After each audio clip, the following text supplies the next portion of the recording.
મહાત્મા ગાંધીએ 10 ફેબ્રુઆરી 1921ના રોજ વારાણસીમાં કાશી વિદ્યાપીઠનું ઉદ્ઘાટન કર્યું હતું.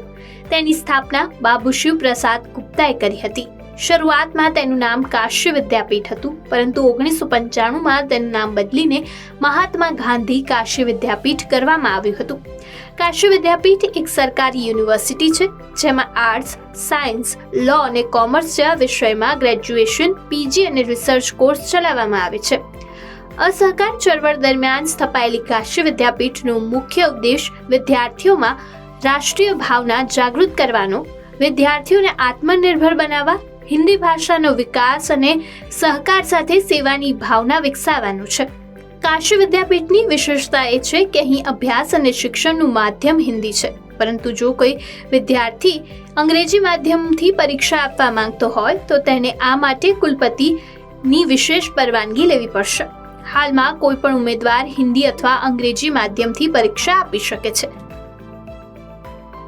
10 ફેબ્રુઆરી 1970ના રોજ પ્રખ્યાત હિન્દી કવિ કુમાર વિશ્વાસનો જન્મ ઉત્તર પ્રદેશમાં થયો હતો.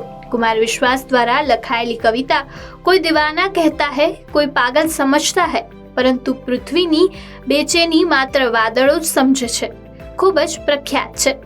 કુમાર વિશ્વાસ આજના સમયમાં સૌથી લોકપ્રિય મંચ કવિ છે. તે સ્ટેજ પર લખે છે એટલી જ સુંદર રીતે કવિતાનું પઠન કરે છે.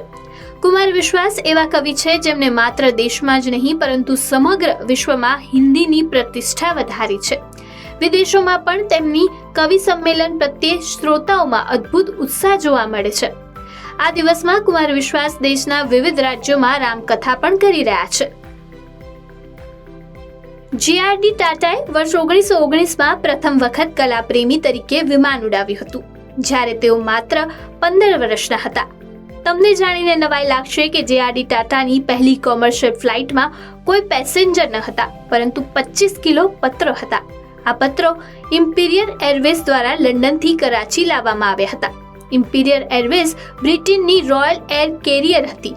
ટાટા એરલાઇન્સ 1933માં શરૂ કરવામાં આવી હતી અને ટાટા એરલાઇન્સના જહાજો પણ 155 મુસાફરો અને લગભગ 11 ટન ટપાલ વહન કરે છે. ટપાલના નિયમિત પરિવહન માટે બ્રિટિશ સરકાર પત્ર દીઠ 4 આનાની છૂટ આપતી હતી.